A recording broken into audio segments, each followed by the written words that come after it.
నమస్కారం, న్యూస్ వీన్కు స్వాగతం. ముందుగా వార్తల్లోని ముఖ్యాంశాలు.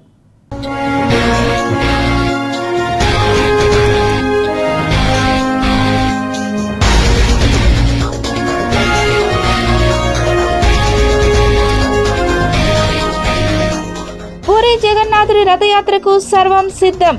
జూలై 16 నుంచి అద్భుత ఘట్టం.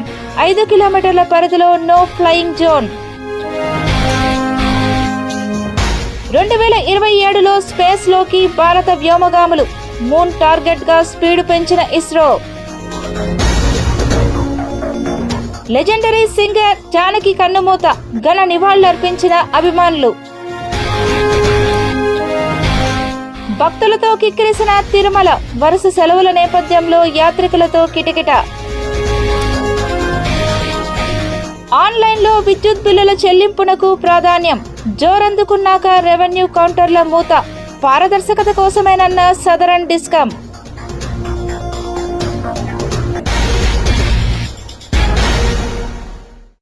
ముంబైలోని ఆసుపత్రిలో చికిత్స పొందుతున్న డిప్యూటీ సీఎం పవన్ కళ్యాణ్ను సీఎం చంద్రబాబు నాయుడు పరామర్శించారు. ఇటీవల కుడి భుజానికి శస్త్రచికిత్స చేయించుకున్న పవన్ను కలిసి ఆరోగ్య పరిస్థితిని అడిగి తెలుసుకున్నారు. వైద్యులతో మాట్లాడి చికిత్స వివరాలను తెలుసుకున్న సీఎం వైద్యుల సూచనలు పాటిస్తూ పూర్తిగా విశ్రాంతి తీసుకోవాలని సూచించారు. కొంతసేపు పవన్ కళ్యాణ్తో ప్రత్యేకంగా మాట్లాడిన చంద్రబాబు ఆయన త్వరగా కోలుకొని తిరిగి ప్రజల మధ్యకు రావాలని ఆకాంక్షించారు. శస్త్రచికిత్స విజయవంతంగా పూర్తవడం పట్ల సంతోషం వ్యక్తం చేసిన సీఎం పూర్తి స్థాయిలో కోలుకునే వరకు ఆరోగ్యంపై ప్రత్యేక శ్రద్ధ పెట్టాలని సూచించినట్లు సమాచారం. పవన్ కళ్యాణ్ చికిత్స పొందుతున్న సమయంలో రాష్ట్రంలోని పలువురు ప్రజాప్రతినిధులు, రాజకీయ నాయకులు, అభిమానులు ఆయన త్వరగా కోలుకోవాలని ఆకాంక్షలు వ్యక్తం చేస్తున్నారు. సోషల్ మీడియా వేదికగా కూడా పెద్ద ఎత్తున శుభాకాంక్షలు వెల్లువెత్తుతున్నాయి. సీఎం చంద్రబాబు స్వయంగా ఆసుపత్రికి వెళ్లి పవన్ కళ్యాణ్ను పరామర్శించడం రాజకీయ వర్గాల్లో ఆసక్తికర చర్చకు దారితీసింది. ప్రభుత్వ కార్యక్రమాలతో బిజీ షెడ్యూల్ ఉన్నప్పటికీ ముంబైకి వెళ్లి ఆరోగ్య పరిస్థితిని తెలుసుకోవడం ఇద్దరు నాయకుల మధ్య ఉన్న ఆత్మీయతను ప్రతిబింబిస్తోందని కూటమి నేతలు పేర్కొంటున్నారు. మొత్తానికి ముంబైలో జరిగిన ఈ పరామర్శ ఉప ముఖ్యమంత్రి పవన్ కళ్యాణ్ ఆరోగ్యంపై ముఖ్యమంత్రి చంద్రబాబు చూపిన శ్రద్ధను, అలాగే కూటమి ప్రభుత్వంలో ఉన్న సమన్వయాన్ని మరోసారి చాటి చెప్పిందనే అభిప్రాయం వ్యక్తమవుతోంది. త్వరలోనే పవన్ కళ్యాణ్ పూర్తిగా కోలుకొని తన అధికారిక కార్యక్రమాల్లో పాల్గొంటారని జనసేన వర్గాలు ఆశాభావం వ్యక్తం చేస్తున్నాయి. ఆయన ఎప్పుడు కూడా ప్రజల్లోకి వెళ్ళడం, పబ్లిక్ కూడా విపరీతంగా రావడం, వాళ్ళందరిని నెట్టుకుంటా పోతే వాళ్ళ ప్రెషర్ కూడా ఈ షోల్డర్స్ పని పడి ఆయనకు ఆ సమస్య వచ్చే పరిస్థితి వచ్చింది. ఏది ఏమైనప్పటికీ ఆపరేషన్ సక్సెస్ఫుల్ అయింది.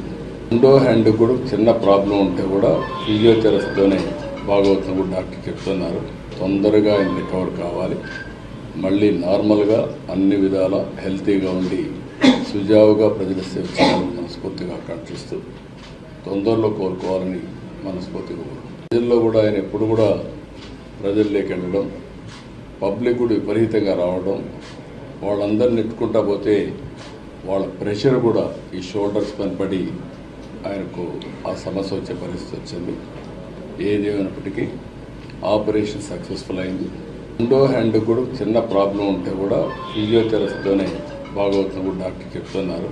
తొందరగా ఆయన రికవర్ కావాలి, మళ్ళీ నార్మల్గా అన్ని విధాల హెల్తీగా ఉండి సుజావుగా ప్రజల సేవ చేయాలని మనస్ఫూర్తిగా ఆకాంక్షిస్తూ తిరుమలలో భక్తుల రద్దీ భారీగా పెరిగింది. వరుస సెలవుల నేపథ్యంలో యాత్రికులతో కిటకిటలాడుతోంది. శనివారం వేకువజాము నుంచే భక్తుల సంఖ్య పెరిగింది. సాయంత్రానికి కొండ మొత్తం కిక్కిరిసిపోయింది. శ్రీవారి ఆలయ ప్రాంతంతో పాటు మాడవీధులు, రోడ్లు, ప్రధాన కూడళ్లు, లడ్డూ కేంద్రం, అఖిలాండం, కళ్యాణకట్టలు, గదులు కేటాయించే రిసెప్షన్ కౌంటర్లు, యాత్రికుల వసతి సముదాయాలు రద్దీగా మారిపోయాయి. గదులు లభించని భక్తులు కార్యాలయాల ముందు, షెడ్లలో, చెట్ల కింద సేదతీరుతున్నారు. ఇక వైకుంఠం క్యూ కాంప్లెక్స్లోని కంపార్ట్మెంట్లు, నారాయణగిరిలోని షెడ్లు సర్వదర్శన భక్తులతో నిండిపోయాయి. క్యూ లైన్ కృష్ణతేజ విశ్రాంతి భవనం నుంచి రింగు రోడ్లో శిలాతోరణం సర్కిల్ మీదుగా బాటగంగమ్మ, ఆక్టోపస్ భవనం, పాచికాల్వ గంగమ్మ ఆలయం సర్కిల్ వరకు వ్యాపించింది.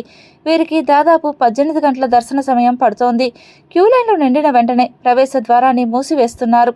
క్యూ లైన్లు ఖాళీ అయిన తర్వాత తిరిగి సర్వదర్శన భక్తులను అనుమతిస్తున్నారు. సాయంత్రం 5 గంటల సమయానికి 52,000 మంది భక్తులు శ్రీవారిని దర్శించుకున్నారు. అలిపిరి తనిఖీ కేంద్రం వద్ద ఉదయం నుంచి సాయంత్రం వరకు వాహనాలు బారులు తీరాయి. హారన్ల మోతతో తిరుమల, అలిపిరి పరిసర ప్రాంతాలు దద్దరిల్లాయి. తిరుపతిలో ఎస్ఎస్టీ టోకన్లు కేటాయించే కేంద్రాలు, లగేజీ కౌంటర్లు, అలిపిరి పాదాల మండపం, కాలినడక మార్గాలు కూడా యాత్రికులతో రద్దీగా కనిపించాయి. తిరుమల శ్రీ వెంకటేశ్వర స్వామి దర్శనం కోసం వేచి ఉండే భక్తులకు తిరుమల తిరుపతి దేవస్థానం టీటీడీ గుడ్ న్యూస్ చెప్పింది.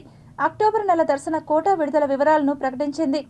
అక్టోబర్ నెలకు సంబంధించి టీటీడీ విడుదల చేయు వివిధ దర్శనాల గదుల కోటా వివరాలు ఇవే. తిరుమల శ్రీవారి ఆర్జిత సేవా టికెట్ల సుప్రభాతం, తోమాల, అర్చన, అష్టదళ పాద పద్మారాధన సేవకు సంబంధించిన కోటాను జూలై 18న ఉదయం 10 గంటలకు టీటీడీ ఆన్లైన్లో విడుదల చేయనుంది. ఈ సేవా టికెట్లు ఎలక్ట్రానిక్ డిప్ కోసం 20వ తేదీ ఉదయం 10 గంటల వరకు ఆన్లైన్లో నమోదు చేసుకోవచ్చు. ఈ టికెట్లు పొందిన వారు 20 నుంచి 22వ తేదీ మధ్యాహ్నం 12 గంటలలోపు సొమ్ము చెల్లించిన వారికి టికెట్లు మంజూరవుతాయి. కళ్యాణోత్సవం, ఉంజల్ సేవ, ఆర్జిత బ్రహ్మోత్సవం, సహస్ర దీపాలంకార సేవ టికెట్లను 21న ఉదయం 10 గంటలకు టీటీడీ ఆన్లైన్లో విడుదల చేయనుంది. వర్చువల్ సేవలు, వాటి దర్శన స్లాట్లకు సంబంధించిన కోటాను 21న మధ్యాహ్నం 3 గంటలకు టీటీడీ ఆన్లైన్లో విడుదల చేయనుంది. అంగ ప్రదక్షిణ టికెట్ల కోటాను 23న ఉదయం 10 గంటలకు విడుదల చేయనున్నారు. శ్రీవాణి ట్రస్ట్ దర్శన టికెట్ల కోటాను 23న ఉదయం 11 గంటలకు విడుదల చేయనున్నారు. ఇక వయోవృద్ధులు, దివ్యాంగులు, దీర్ఘకాలిక వ్యాధులున్నవారు తిరుమల శ్రీవారిని దర్శించుకునేందుకు వీలుగా ఉచిత ప్రవేశ దర్శన టోకెన్ల కోటాను 23న మధ్యాహ్నం 3 గంటలకు టీటీడీ ఆన్లైన్లో విడుదల చేయనుంది. ప్రత్యేక ప్రవేశ దర్శన టికెట్ల కోటాను 24న ఉదయం 10 గంటలకు టీటీడీ ఆన్లైన్లో విడుదల చేయనుంది. ఇక తిరుమల తిరుపతిలలో గదుల కోటా విడుదల వివరాలను ప్రకటించింది. తిరుమల తిరుపతిలో గదుల కోటాను 24న మధ్యాహ్నం 3 గంటలకు ఆన్లైన్లో విడుదల చేస్తారు. భారత్ అంతరిక్ష రంగంలో మరో చారిత్రాత్మక మైలురాయిని చేరుకునేందుకు వేగంగా అడుగులు వేస్తోంది. ఇప్పటికే చంద్రయాన్, ఆదిత్య L1 వంటి విజయవంతమైన మిషన్లతో ప్రపంచ దృష్టిని ఆకర్షించిన భారత అంతరిక్ష పరిశోధన సంస్థ ఇస్రో ఇప్పుడు దేశ తొలి మానవ అంతరిక్ష గగన్యాన్ మిషన్పై దృష్టి సారించింది. ఇస్రో ప్రణాళికల ప్రకారం 2027 తొలి త్రైమాసికంలో గగన్యాన్ మిషన్ను ప్రయోగించే దిశగా ఏర్పాట్లు కొనసాగుతున్నాయి. తొలుత ఈ మిషన్ను 2025లో చేపట్టాలని భావించినప్పటికీ కోవిడ్-19 మహమ్మారి కారణంగా పలు పరీక్షలు వాయిదా పడ్డాయి. దీంతో షెడ్యూల్ను సవరించి 2027కు మార్చారు. ప్రయోగానికి సంబంధించిన ఖచ్చితమైన తేదీని త్వరలో అధికారికంగా ప్రకటించే అవకాశం ఉంది. గగన్యాన్ మిషన్ ద్వారా 4 భారతీయ వ్యోమగాములు భూమికి సుమారు 400 కిలోమీటర్ల ఎత్తులోని లో ఎర్త్ ఆర్బిట్లోకి వెళ్లనున్నారు. అక్కడ సుమారు 3 రోజుల పాటు వివిధ శాస్త్రీయ ప్రయోగాలు, అంతరిక్ష పరిస్థితులపై అధ్యయనం చేసి తిరిగి భూమిపైకి రానున్నారు. ఈ మిషన్ కోసం ఎంపికైన వ్యోమగాములకు ఇప్పటికే ప్రత్యేక శిక్షణ కొనసాగుతోంది. గగన్యాన్ ప్రయోగానికి ముందు భద్రత, సాంకేతిక సామర్థ్యాన్ని నిర్ధారించేందుకు ఇస్రో దశల వారీగా పలు ప్రయోగాత్మక పరీక్షలను నిర్వహిస్తోంది. Crew escape system, service module, crew module, rocket వ్యవస్థలకు సంబంధించిన అనేక పరీక్షలు ఇప్పటికే విజయవంతంగా పూర్తయ్యాయి.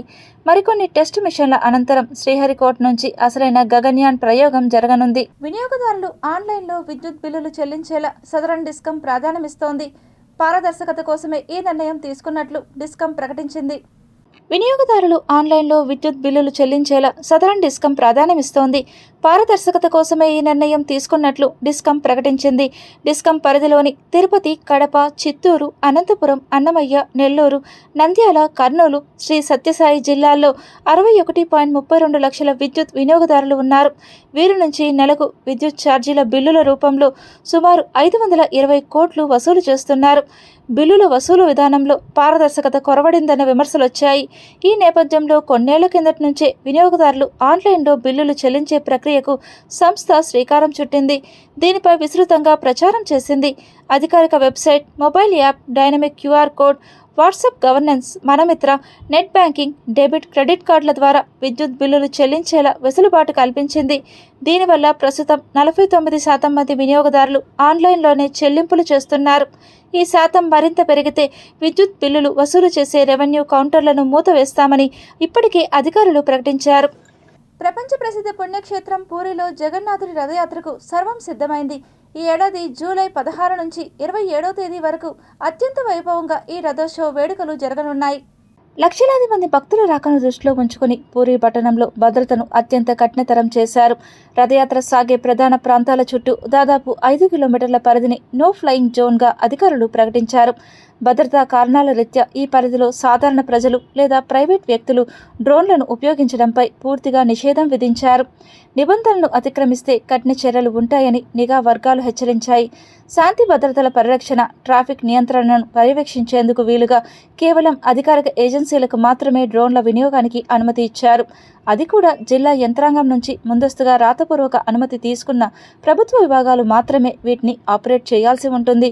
ప్రధానంగా భద్రతా పర్యవేక్షణ, ఏరియల్ సర్వే, అధికారిక ఫోటోగ్రఫీ, అలాగే అత్యవసర విపత్తు నిర్వహణ వంటి అత్యంత ప్రాధాన్యత కలిగిన పనుల కోసమే ఈ డ్రోన్లను ఉపయోగించనున్నారు. రథయాత్రకు వచ్చే భక్తులకు ఎలాంటి ఇబ్బందులు కలగకుండా త్రాగునీరు, తాత్కాలిక వైద్య శిబిరాలు, ప్రత్యేక రవాణా సదుపాయాలను అధికారులు ఏర్పాటు చేశారు. ఎండ తీవ్రతను తట్టుకునేలా ప్రధాన వీధుల్లో ప్రత్యేక షెడ్లను నిర్మిస్తున్నారు. కూటమి నాయకులకు దోచుకోవడం, దాచుకోవడం తప్ప ప్రజాసేవపై ధ్యాస లేదని వైఎస్ఆర్ కాంగ్రెస్ పార్టీ చిత్తూరు నియోజకవర్గ ఇన్ఛార్జ్ ఎంఎస్ విజయానందరెడ్డి విమర్శించారు. రోజు రోజుకి ఇక్కడ పరిస్థితి ఏ విధంగా ఉందంటే మట్టి దోపిడీ, ఇసుక దోపిడీ. కాజూరు చెరువులో చూస్తూ ఉంటే ఏకంగా రోజుకు 300 ట్రాక్టర్లు మట్టి ఎక్కడికి తీసుకెళ్లిపోతున్నారో అర్థం కావడం లేదు. ఎక్కడ ఇటుకు బట్టీలు కాడ చూస్తే కూడా దాదాపు 5 నుంచి 10 సంవత్సరాలకు సరిపడిపోయే అంత స్టాక్ నిలబడిపోయింది. ఎక్కడ అసలు ప్రభుత్వానికి ఏమాత్రం ఇరిగేషన్ డిపార్ట్మెంట్ గాని వాళ్లకు ఎన్నిసార్లు చెప్పినా నిమ్మకు నీరెత్తినట్టుందే గాని దాన్ని అడ్డుకునే పాపాన పోలేదు. అదే విధంగా చూస్తే రూరల్ మండలంలో నుంచి ఇసుక రోజుకు 20 నుంచి 25 టిప్పర్లు ఇసుక రోజు చెన్నై తరలిపోతా ఉంది. దీన్ని కూడా చూసి చూడనట్టుగా ప్రభుత్వ పెద్దలందరూ కూడా రోజు పేపర్లో వస్తూ ఉంటే కూడా ఏమాత్రం పట్టించుకున్న పాపాన పోలేదు. ఇక మాట్లాడితే మేమేమన్నా అభివృద్ధి చేస్తా ఉంటే ఎంతసేపు వైఎస్ఆర్ కాంగ్రెస్ పార్టీ ప్రభుత్వం వైఎస్ఆర్ కాంగ్రెస్ పార్టీ నాయకులు అభివృద్ధిని అడ్డుకుంటున్నారంటారు. అభివృద్ధిని అంటే చెరువుల్లో మట్టెత్తేయడం, రీచుల్లో ఇసుకలెత్తేయడం అంటే అది మీ విజ్ఞతకే వదిలేస్తాం. ఆంధ్రప్రదేశ్ కురుబ, కురుమ, కురుబన్, కురువం అండ్ దంగల్ సంఘం ఆత్మీయ సమావేశం స్థానిక లీలామహల్ సర్కిల్లోని సాయి ఎంజీఎం గార్డెన్ నందు ఘనంగా జరిగింది. ఈ సమావేశానికి ముఖ్య అతిథులుగా కర్ణాటక మాజీ ఎమ్మెల్సీ, మాజీ మంత్రి, 5 సూత్రాల చైర్మన్ హెచ్ఎం రేవన్న, మహారాష్ట్ర రాజ్యసభ నూతన ఎంపీ రామ్ రావ్ జాకరన్, కర్ణాటక, తెలంగాణ నాయకులు పాల్గొన్నారు. మన ఎక్స్ ఎంపీ విశ్వనాథ్ గారి నేతృత్వంలో భారతదేశం కాశ్మీర్ నుంచి కన్యాకుమారి వరకు ఏకైక కమ్యూనిటీ అంటే అది కురుమ, కురుమన్, ధనగారు.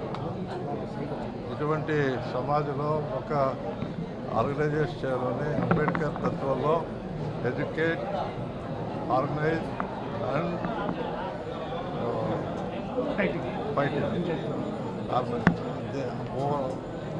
మాటలు మేము ऑर्गेनाइज చేస్తున్నాము. इस माननीय शेफर्ड इंडिया इंटरनेशनल के प्लेटफॉर्म के माध्यम से माननीय रेवन्ना जी, विश्वनाथ जी और ऑल स्टेट के पूरा leaders is coming together and सब समाज, पूरा देश का समाज एक जगह लाके हमारी जो भी डिमांड है, एक्चुअली बाबा साहब अम्बेडकर जो प्रेसिडेंशियल ऑर्डर है उस ऑर्डर में धनगर समाज.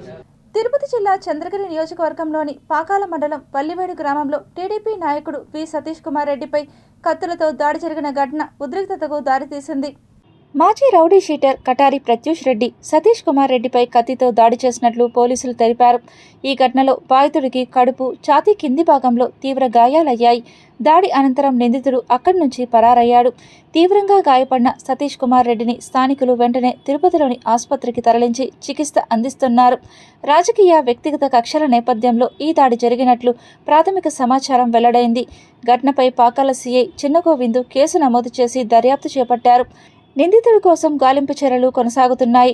పోలీసుల దర్యాప్తులో పూర్తి వివరాలు వెల్లడి కానున్నాయి. రైతులకు ఎరువుల కొరత రాకుండా సకాలంలో అందించేందుకు ఏపీ ఏఐఎంఎస్ యాప్ను ప్రతి రైతు సద్వినియోగం చేసుకోవాలని చిత్తూరు జిల్లా కలెక్టర్ సుమిత్ కుమార్ పేర్కొన్నారు. ఆదివారం చిత్తూరు జిల్లా కలెక్టర్ కార్యాలయంలో జిల్లాలో రైతులకు ఎరువులు సకాలంలో అందే విధంగా చర్యలు తీసుకోవడంపై రైతులకు మీడియా ద్వారా అవగాహన కార్యక్రమాన్ని నిర్వహించారు. అగ్రికల్చర్ సీజన్ స్టార్ట్ ఉంటుంది కాబట్టి ఫర్టిలైజర్స్ సంబంధించి ఇంపార్టెంట్ ఇన్ఫర్మేషన్ ఇవ్వడానికి కోసం, అవేర్నెస్ క్రియేట్ చేయడానికి కోసం ఈ ప్రెస్ కాన్ఫరెన్స్ ఇవ్వడం జరిగింది. ముఖ్యంగా ప్రభుత్వం నుంచి గత ఒక సంవత్సరం సుమారుగా వాళ్ళకు కొత్త సిస్టమ్స్ పనిచేశారు. సో ఆ సిస్టమ్ అంటే ఎట్లా ఉంటుంది, ఫర్టిలైజర్ అవైలబిలిటీ కరెక్ట్గా అవైలబుల్ చేయాలి. ఒకటి, ఫర్టిలైజర్ అవైలబిలిటీ ప్రతి చోట చేయాలి. రెండోది, తర్వాత ఎవరెవరు ఫర్టిలైజర్ తీసుకుంటున్నారు ప్రతి ఒక్క మనిషి కరెక్ట్ రిపోర్ట్ అవుట్పుట్ చేయాలి. మూడోది, ప్లస్ 4 మిస్యూజ్ ప్రివెంట్ చేయాలి. సో ఈ 4 ఆబ్జెక్టివ్స్తో ఒక ఏపీఈఐఎంఎస్ సిస్టమ్ గత ఒక 2 నెలల నుంచి ప్రారంభించడం జరిగింది. సో ఈ ఏపీఈఐఎంఎస్ సిస్టమ్ అంటే ఏమిటి, దాట్ ప్రతి ఒక్క రైతులకి ఈ పంట బట్టి ఒక కోటా ఫిక్స్ చేయడం జరుగుతుంది. చంద్రగిరి నియోజకవర్గం మంగళం ప్రాంతంలో తాను రాజకీయంగా ఎదిగానని, దీనిని సహించలేని ఓ వైసీపీ నాయకుడు తన ఫ్యామిలీని టార్గెట్ చేసి హతమార్చాలని చూస్తున్నారని, నాకు ప్రాణహాని ఉందని, తనను రక్షణ కల్పించాలని రుద్రగోపి కుటుంబంతో కలిసి తిరుపతి ప్రెస్ క్లబ్లో మీడియా ముందు వేడుకున్నారు. ఫస్ట్ వాటర్ లైన్ కట్ చేశారు, మళ్ళా వాటర్ లైన్ కట్ చేసి మాకు బోర్ ఉండదనేసి బోర్లో నుంచి వాటర్ వేసుకుంటాడు, కరెంటు పోలు గుద్దేశారు, కాంపౌండ్ వాళ్ళు కొట్టేశారు. నా భార్య మాట్లాడుతుంది, 2 బిడ్డలు తొడుకొని తిరగని అధికారుల దగ్గరికి లేదు, తిరగని రాజకీయ నాయకుల దగ్గరికి లేదు. ఈరోజు అమ్మాయికి బీపీ ఉంది, షుగర్ ఉంది, షుగర్ 340 ఉంది, బీపీ 130 140 ఉంది. 3 రోజులు అయింది భోంచేసి. ఆ ఫోన్లు వేరే వాళ్ళు చేసి, అన్నా ఎందుకు నా జాగ్రత్త, ఇట్లా అనుకుంటాడన్నా చంపేస్తారంట, నీకెందుకు నా కార్యక్రమాలు చేస్తావు, నువ్వు అందరినీ పిలుస్తావు, నీకెందుకు ఈ రాజకీయాల్లో నువ్వేమైనా సంపాదించుకున్నావా, అది కూడా లేదు, వాడితో ఎందుకు, వాడు కోట్లు సంపాదించినాడు. 2013 వరకు కొండపైన ట్యాక్సీ డ్రైవర్ అతను. ఇన్ని 100 కోట్లు యాడ్ నుంచి వచ్చినాయో తెలియదు. ఈరోజు మంగళంలో 100 కోట్లు ఆస్తుంటుంది. మంగళం ఉమ్మడి చెట్టిపల్లి పంచాయతీలో దాదాపు 40,000 మంది జనాభా ఉన్నారు. ఎవరికి ఇక్కడ అండర్గ్రౌండ్ లేదు. దాదాపు 200 అంకణాల అండర్గ్రౌండ్ ఉంది ఈ ఎర్రచంద్రని పేర్చేదానికి అతను. ఇవన్నీ కూడా కత్తులు నేను ప్రశ్నించానని నా మీద ఈ మార చేయడం. ఈ సీసీ కెమెరా రికార్డులో కూడా కత్తులు అన్నీ ఎత్తుకొని వాళ్ళ అనుచరులు కూడా వచ్చారు. ఇది కావాలంటే ఒక బండికి వచ్చి కత్తులు, ఒక బండికి రాడ్లు.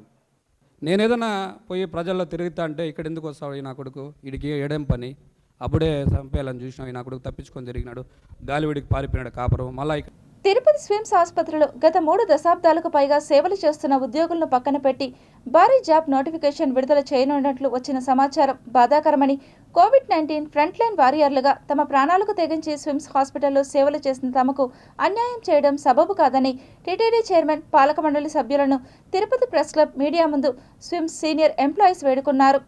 కోవిడ్ పీరియడ్లో కూడా వీళ్ళ సేవలను ఎనలేనివిగా అందించి మన ప్రజలకు అందరూ కూడా ఆరోగ్యాలను కాపాడారు.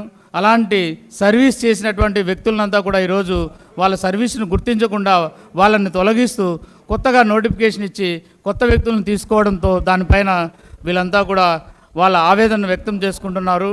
కాబట్టి గౌరవనీయులైనటువంటి మన ముఖ్యమంత్రి వాళ్ళు సీఎం చంద్రబాబు నాయుడు గారు, డిప్యూటీ సీఎం గారు, అదేవిధంగా పై స్థాయి నుంచి కింది స్థాయి అధికారుల వరకు అందరికీ కూడా రిజిస్టర్ పోస్ట్ పంపించడం కానీ, వీళ్ళకి జరిగినటువంటి అన్యాయాలన్నీ కూడా వాళ్ళ దృష్టికి తీసుకెళ్లడం జరిగింది. అదేవిధంగా టీటీడీ చైర్మన్ కావచ్చు, అదేవిధంగా ఇప్పుడున్నటువంటి ఈఓ, జేఈఓ గారు, అదే సిమ్స్ డైరెక్టర్లు అందరినీ కూడా ఎన్నోసార్లు వీళ్ళు విన్నవించుకున్నారు, వీళ్ళ బాధలు ఎన్నోసార్లు చెప్పుకున్నారు. కానీ వీళ్ళ బాధల్ని విన్నారే తప్ప వీళ్ళకి న్యాయం చేయలేదు. ఈ యొక్క నోటిఫికేషన్స్లో మేము ఎన్నో ఆశలు పెట్టుకున్నాం, సంస్థ అభివృద్ధి చేశాము, సంస్థ కోసం తక్కువ జీతాలతోనే పనిచేస్తున్నాం, కనీసం రుయాలు ఇచ్చేటటువంటి శాలరీలు కూడా లేదు.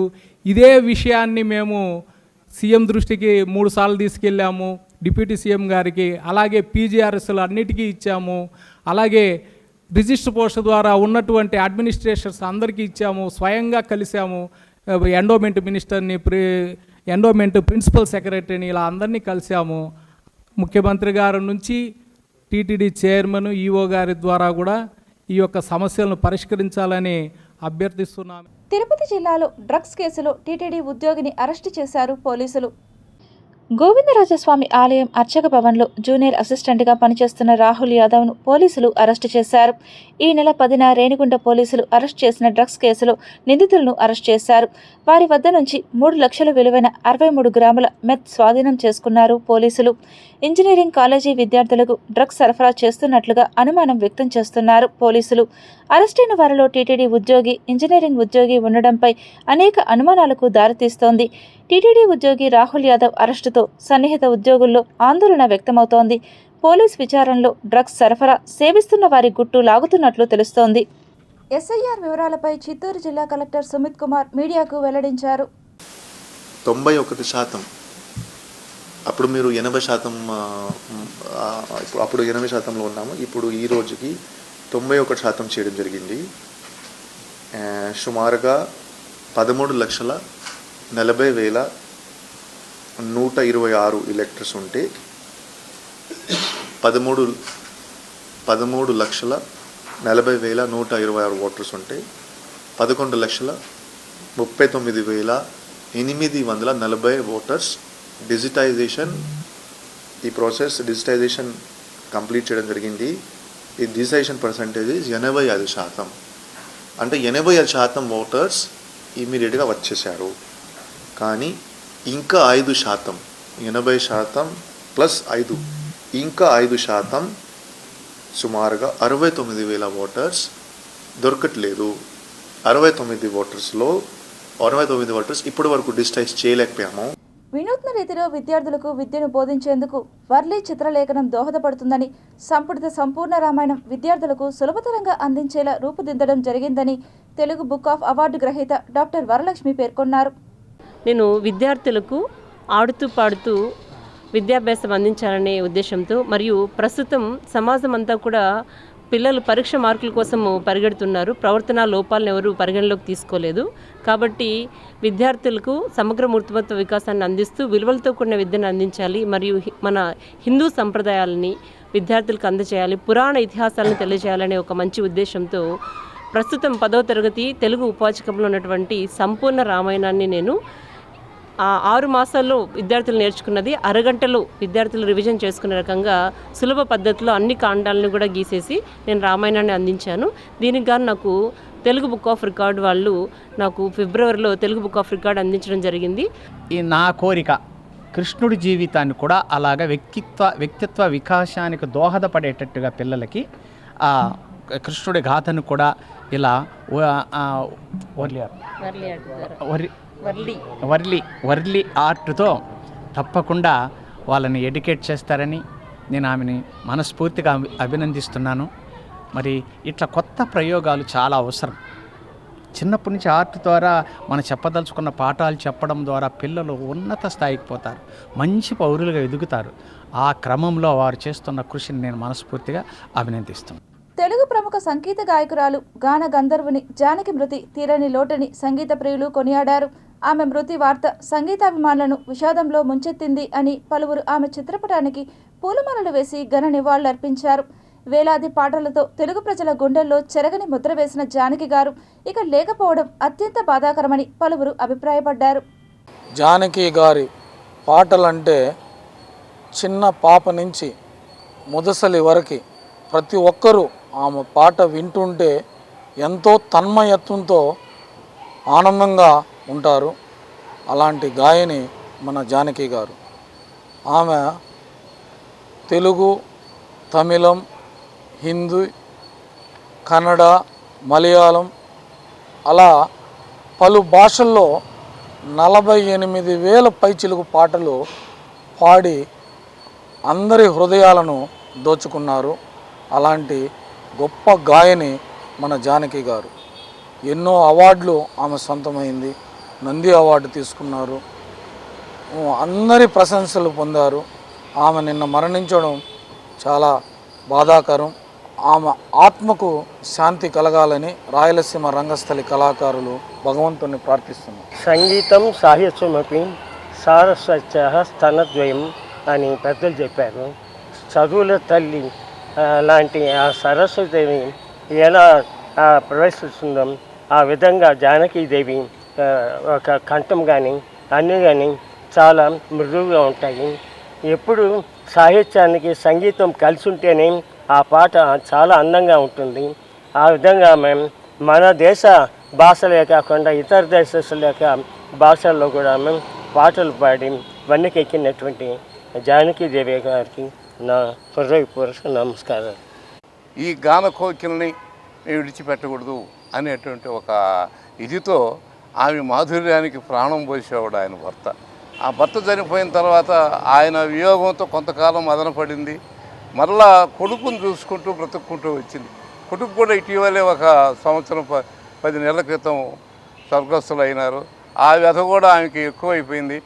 అందువల్లనే ఆమె ఈ 88 ఏళ్ళకే స్వర్గస్థురాలు అయింది. కానీ 100 ఏళ్ళు బ్రతకాల్సినటువంటి మహాగాయని ఆమె భూమి నుంచి దివికేగినా కూడా ఆమె పాటలు ఎప్పుడు మనం వినిపిస్తూనే ఉంటాయి, మనం వింటూనే ఉంటాం. గానకోకిల శ్రీమతి జానకి గారు పరమపదించారు. ఆవిడ పాడిన పాటలు ఈ రోజుకి అందరిలోనే ఉన్నాయి. ఆవిడ సింగర్స్ ఒక వెర్సటైలిటీ ఉన్న సింగర్ ఆవిడ. ఎలాగంటే 2-3 సంవత్సరాలు ఉన్న చిన్న పాప ఎలా పాడగలదో అదే గొంతుతో పాడగలదు. మామూలుగా ఉండే యుగల గీతం పాడగలిగేది యూత్ ఎలా పాడతారో ఆ గొంతుతో పాడగలదు. అలాగే 70 ఏళ్ళు 80 ఏళ్ళు ముదుసలి పాడగల పాటలు ఎలా ఆ గొంతుతో కూడా ఆవిడ పాడగలుగుతారు. అటువంటి గొప్ప గాయని ఆవిడ. అటువంటి ఆవిడని మనం కోల్పోవడం అనేది చాలా బాధాకరమే. తిరుపతిలో అనేక రకాల కార్యక్రమాల్లో ఇన్వాల్వ్మెంట్ అవ్వటం, అలాగే తిరుపతి ఫిల్మ్ సొసైటీ కార్యక్రమాలకు కూడా ఆవిడని ఆహ్వానించడం జరిగింది. మా వైఎస్ బాబు గారి ద్వారా కానీ వేణుగోపాల్ రెడ్డి ద్వారా, అలాగే మా ఫిల్మ్ సొసైటీ సభ్యులందరూ కూడా ఈరోజు నిజంగా ప్రగాఢ శ్రద్ధాంజలి ఘటిస్తున్నాం. ఆవిడ సుమారు 74,000 పై 20 భాషల్లో 74,000 పై చిలుకలు పాడిన ఘనత భారతదేశమే కాదు యావత్ ప్రపంచంలోనే ఆవిడ జరుగుతుంది. ఎందుకంటే ఇప్పటిదాకా 20 భాషల్లో పాడిన వాళ్ళు ఎవరూ లేరు. తిరుపతి శ్రీ వెంకటేశ్వర యూనివర్సిటీ పరిసర ప్రాంతాల్లో విద్యను అభ్యసించే విద్యార్థులకు ఉచితంగా అన్నదానం చేస్తున్నట్లు సామాజిక కార్యకర్త నాగేంద్ర తెలిపారు. ప్రతి ఒక్కరూ ఆకలితో అలమటించకూడదనే చిరు ప్రయత్నంతో అన్నప్రసాద ఆహార ప్యాకెట్లను వితరణ చేస్తున్నామని ఆయన వివరించారు. చారిటబుల్ ట్రస్ట్ ఓపెన్ చేయడం జరిగింది. ఈ ట్రస్ట్ ద్వారా తిరుపతి నగరంలో ఉన్నటువంటి ఈరోజు నిరాశ్రయులకు, నిరుపేదలకు ఫుడ్ ప్యాకెట్స్ పంపిణీ చేయబడును.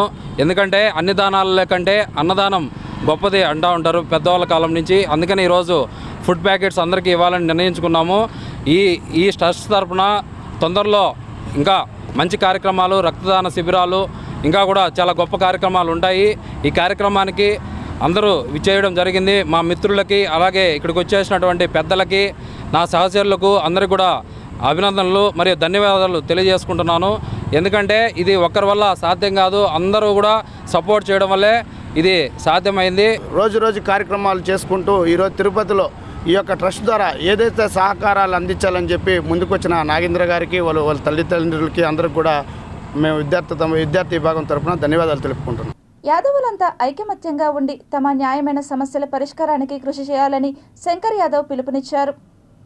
ఈరోజు యాదవ మండల అధ్యక్షులను పిలిపించి యాదవుల అభ్యుదయం కోసము ఏ విధంగా కృషి చేయాలో, ప్రభుత్వం నుంచి ఏ విధంగా యాదవులకు రావాల్సిన పథకాలు కానీ లబ్ధి కానీ రావాలో ఆవిడ గురించి చర్చించుకొని ఏదైతే యాదవుల పట్ల హక్కులను కానీ, యాదవుల పట్ల రాజకీయ లబ్ధి గురించి కానీ ప్రతి ఒక్క విషయంలో రాష్ట్రం మొత్తానికి ముఖ్యమంత్రి నారా చంద్రబాబు నాయుడికి తెలిసేలాగా మేము ప్రతి ఒక్క విషయాన్ని తెలియజేస్తున్నాము. అంతేకాకుండా యాదవుల హక్కుల కోసం ఏ విధంగా పోరాడాలో ఆ విధంగా పోరాడి మా హక్కులు మేము సాధించుకుంటాము. యాదవులకు జరిగిన ఇది వరకు కాలంలో జరిగిన నష్టాలు కానీ అవన్నీ ఈసారి భర్తీ చేసుకొని మాకు రాజకీయ హక్కుల్లో ఏ విధంగా సీట్లు రావాలో ఆ సీట్లు మాకు కేటాయించుకొని మా ప్రథమ నాయకుడి దగ్గర మాకు ఏ విధంగా చేసుకోవాలో ఆ కార్యక్రమాలను మా యాదవ హక్కులను సాధించుకుంటామని మా యాదవుల యువత తరపున అఖిల భారత యాదవ సంఘం తరపున తెలుపుకున్నాం. తిరుపతి తిరుమల బైపాస్ రోడ్లోని ప్రకాశం మున్సిపల్ పార్క్ వాకర్స్ అసోసియేషన్ ఆధ్వర్యంలో నిర్వహించిన మెగా మెడికల్ క్యాంప్ నిర్వహించారు. ప్రతిరోజు వ్యాయామం చేసేందుకు పార్క్ విచ్చేసే వాకర్స్కు మెరుగైన ఆరోగ్యం కల్పించేందుకు ప్రతి నెల మెడికల్ క్యాంపును నిర్వహించడం జరుగుతుందని, అందులో భాగంగా నిర్వహించిన మెగా వైద్య శిబిరానికి వాకర్స్ నుండి విశేష స్పందన లభించింది. ఈ కార్యక్రమంలో BP, sugar, cholesterol, thyroid, ECG వంటి పరీక్షలు నిర్వహించి అవసరమైన వాకర్స్కు మందులను పంపిణీ చేశారు. ఈ కార్యక్రమానికి ముఖ్య అతిథులుగా doctor Shabarish, walkers international convention chairman Arcot Krishnaprasad విచ్చేశారు. ఈ సందర్భంగా వారు మాట్లాడుతూ జనరల్ ఫిజిషియన్ వలన కలిగే ప్రయోజనాలను వివరించారు. వ్యాధి నిర్ధారణలో ఫిజిషియన్ల పాత్ర కీలకమని తెలిపారు. మధుమేహంపై అప్రమత్తంగా ఉండాలని సూచించారు. ప్రతిరోజు క్రమం తప్పకుండా నడక, యోగా వంటి తేలికపాటి వ్యాయామాలు చేయాలని వాకర్స్కు సూచించారు. అనంతరం వాకర్స్కు ఉచితంగా మందులు పంపిణీ చేశారు. ఫ్రెష్ టుడే ఫస్ట్ యానివర్సరీ సందర్భంగా సుమారు 500 మందికి అన్నదానం చేశారు. తమిళనాడు, తిరుపతి తదితర ప్రాంతాల్లో 100కు పైగా ఉన్న ఫ్రెష్ టుడే సూపర్ మార్కెట్ను ప్రజలు ఏడాదిగా ఆశీర్వదించారు. మార్కెట్ రేట్ల కన్నా తక్కువ ధరలకు ఖాతాదారులకు అందిస్తూ అనతి కాలంలోనే కస్టమర్లు శ్రేయోభిలాషుల మన్ననలు పొందారు.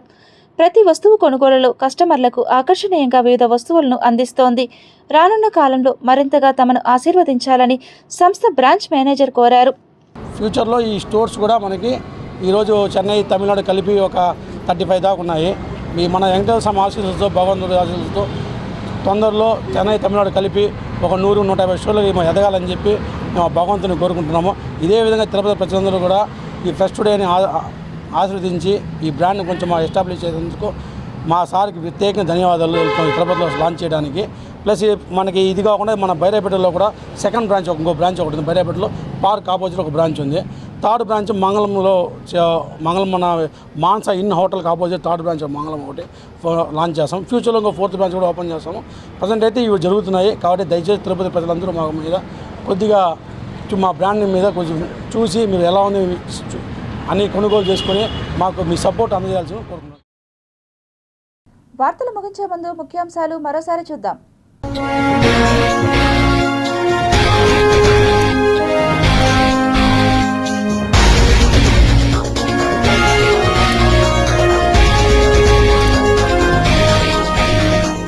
పూరి జగన్నాథుడి రథయాత్రకు సర్వం సిద్ధం. జూలై 16 నుంచి అద్భుత ఘట్టం. 5 కిలోమీటర్ల పరిధిలో నో ఫ్లయింగ్ జోన్. 2027లో స్పేస్లోకి భారత వ్యోమగాములు. మూన్ టార్గెట్గా స్పీడ్ పెంచిన ఇస్రో. లెజెండరీ సింగర్ జానకి కన్నుమూత. ఘన నివాళులర్పించిన అభిమానులు. భక్తులతో కిక్కిరిసిన తిరుమల. వరుస సెలవుల నేపథ్యంలో యాత్రికులతో కిటకిట. ఆన్లైన్లో విద్యుత్ బిల్లుల చెల్లింపునకు ప్రాధాన్యం. జోరందుకున్నాక రెవెన్యూ కౌంటర్ల మూత. పారదర్శకత కోసమేనన్న సదరన్ డిస్కమ్.